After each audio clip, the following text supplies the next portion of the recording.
لله رب العالمين والصلاة والسلام على آله وأصحابه الغر الميامين ومن تبعهم بإحسان إلى يوم الدين.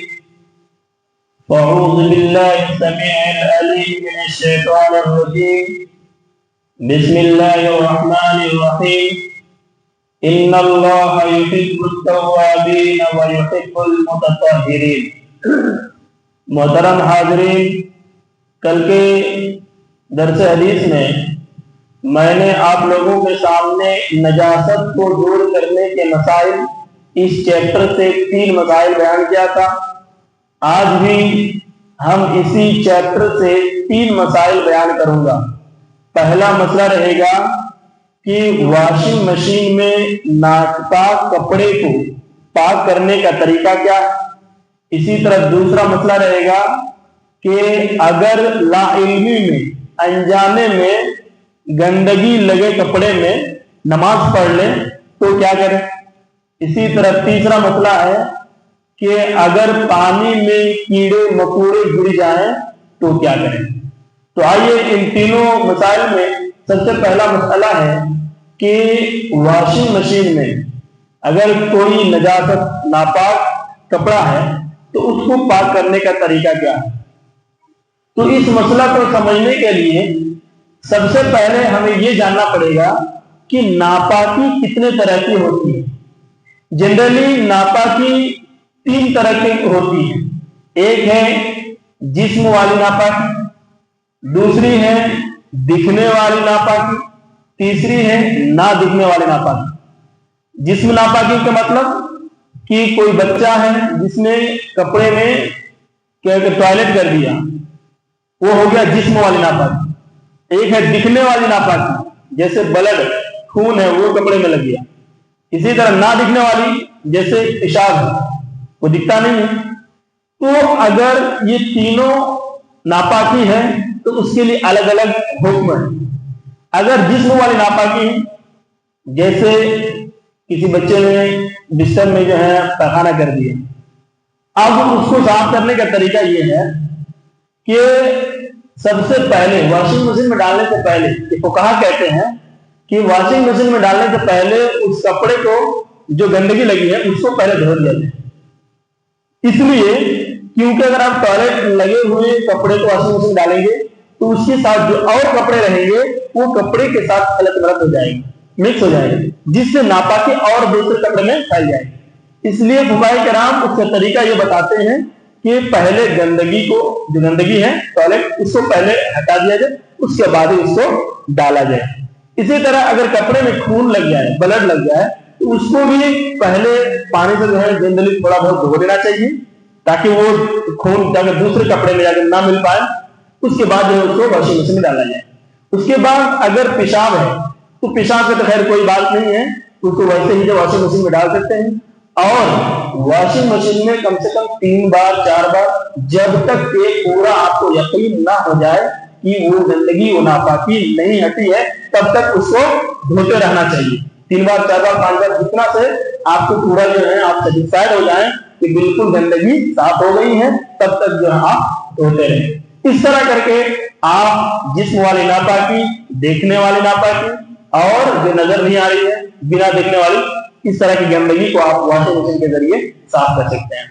اسی طرح دوسرا مسئلہ ہے کہ اگر انجانے میں لا علمی میں نجاست لگے کپڑے میں نماز پڑھ لی، آپ کے کپڑے میں گندگی لگی، آپ کو معلوم نہیں، آپ نے نماز پڑھ لی، اب کیا کریں؟ کیا نماز دہرانی پڑے گی؟ تو اس سلسلے میں اللہ کے نبی صلی اللہ علیہ وسلم کی حدیث ہے، سنن ابو داؤد کتاب الطہارہ، حدیث نمبر 650. ان ابی سعید الخدری رضی اللہ عنہ قال، حضرت ابو سعید خدری رضی اللہ عنہ بیان فرماتے ہیں، بینما رسول اللہ صلی اللہ علیہ وسلم یصلی باصحابہ، ایک مرتبہ اللہ کے نبی صلی اللہ علیہ وسلم اپنے صحابہ کرام کے ساتھ نماز پڑھ رہے تھے. اذ خلع علیہ، نبی اکرم صلی اللہ علیہ وسلم نے جب اپنا جوتا نکال کر کے ان یساری اپنے بائیں طرف رکھ دیا.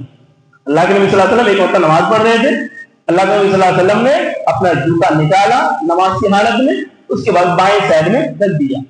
فلما ذلك رأى القوم، جب صحابہ کرام نے دیکھا کہ اللہ کے نبی صلی اللہ علیہ وسلم اپنے جوتے کو نکال دیے ہیں، جب اللہ کے نبی صلی اللہ علیہ وسلم کو دیکھا کہ نکال دیے ہیں جوتا، تو وَأَلْقَوْا نِعَالَهُمْ، تو ان لوگوں نے بھی اپنے جوتا کو نکال دیا. فلما قضى رسول اللہ صلی اللہ علیہ وسلم صلاته، جب اللہ کے نبی صلی اللہ علیہ وسلم نے نماز ختم کی، نماز اللہ کے نبی صلی اللہ علیہ وسلم نے جب پڑھ کر کے ختم کر دیا، تو اللہ کے نبی صلی اللہ علیہ وسلم نے دیکھا کہ صحابہ کرام بھی نماز کی حالت میں جوتا نکال دیے. تو اللہ کے نبی صلی اللہ علیہ وسلم نے فرمایا فقال رسول اللہ صلی اللہ علیہ وسلم ما حملکم علی القائکم نعالکم، اے میرے صحابہ تم لوگوں کو کس چیز نے جوتا نکالنے پر مجبور کیا؟ قالوا، تو صحابہ کرام نے کہا کہ رأینا القیتنا علیہ، اے اللہ کے رسول ہم نے آپ کو دیکھا کہ آپ اپنے جوتے کو نکال دیے، فالقینا نعالنا، تو ہم بھی اپنے جوتا نکال دیے. فقال رسول اللہ صلی اللہ علیہ وسلم، تو نبی اکرم صلی اللہ علیہ وسلم نے فرمایا کہ ان جبریل یأتی، میرے پاس جبرائیل آئے تھے، فاخبرنی، اور جبرائیل نے مجھے بتایا ان فیہما قذرا، کہ آپ کے جوتے کے اندر گندگی لگی ہے، آپ کے جوتے کے اندر گندگی لگی ہے. قال، تو نبی اکرم صلی اللہ علیہ وسلم نے فرمایا کہ اذا احدکم، جب تم میں سے کوئی شخص جو ہے یذهب الى المسجد، تم میں سے کوئی شخص جب مسجد آئے، فلینظر نعلیہ، تو تم اپنے جوتے کو دیکھ لو. فان رأى نعلیہ، جب تم اپنے جوتے کے اندر کوئی گندگی دیکھو، فلیمسحہ، تو تم جو اس کو زمین پر رگڑ دو، ولیصلی فیہما، اور اس سے نماز پڑھو. لمبی حدیث ہے، اس حدیث کو غور کیجیے. اللہ کے نبی صلی اللہ علیہ وسلم کو نماز شروع کرنے سے پہلے پتا نہیں تھا کہ اللہ کے نبی صلی اللہ علیہ وسلم کے جوتے میں گندگی تھی، پتا نہیں تھا نا، پتا نہیں تھا، بلکہ جبرائیل آئے اور اللہ کے نبی صلی اللہ علیہ وسلم کو بتایا، اللہ کے نبی صلی اللہ علیہ وسلم نے تب جوتا کو اتارا. پہلا پوائنٹ. دوسرا پوائنٹ کہ اللہ کے نبی صلی اللہ علیہ وسلم کو جب معلوم چل گیا، اللہ کے نبی صلی اللہ علیہ وسلم نے نماز کو دوہرایا ہی نہیں، ریپیٹ نہیں کیا. تو اس سے پتا چلا کہ اگر آپ انجانے میں جان بوجھ کر اگر کیجیے گا تو نماز دوہرانی ہوگی.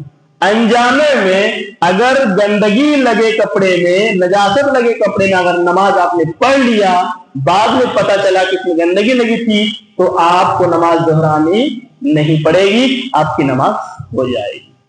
اسی طرح تیسرا مسئلہ ہے کہ اگر پانی میں کیڑے مکوڑے گر جائیں تو کیا کریں. اس سلسلے میں امام ابن قدامہ رحمہ اللہ اپنی کتاب المغنی والیوم 1 پیج نمبر 59 کے اندر لکھتے ہیں کہ اگر پانی میں مکھی یا مچھر یا کوئی ایسا جانور جس کا خون بہتا نہیں ہے، اگر وہ گر جائے تو پانی ناپاک نہیں ہوگا. پھر سے سنیے گا، اگر مکھی یا مچھر یا کوئی ایسا جانور جس کا خون نہیں بہتا ہے، یا گوبریلا جو ہوتا نا، کبھی کبھی آپ بارش وغیرہ میں یا رات کو لائٹ وغیرہ میں دیکھیے گا، گوبریلا ٹائپ کا جو ہے کیڑے مکوڑے ہوتے ہیں.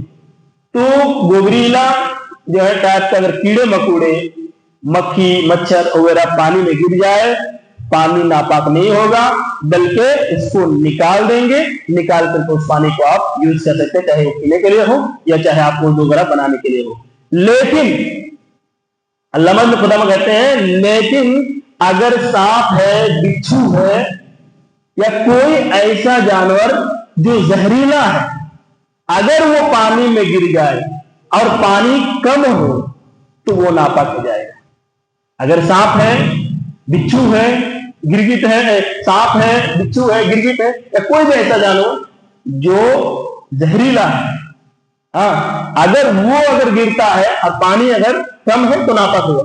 اگر بہت بڑا تالاب ہے، اس میں گرا ہوا ہے، کوئی پرابلم نہیں ہے، تو کوئی دقت کی بات نہیں. لیکن کم پانی ہے اور زہریلا والا جانور اگر گر جائے، کیڑے مکوڑے گر جائے، سانپ بچھو یا گرگٹ وغیرہ، تو اس پانی کو آپ یوز نہیں کر سکتے.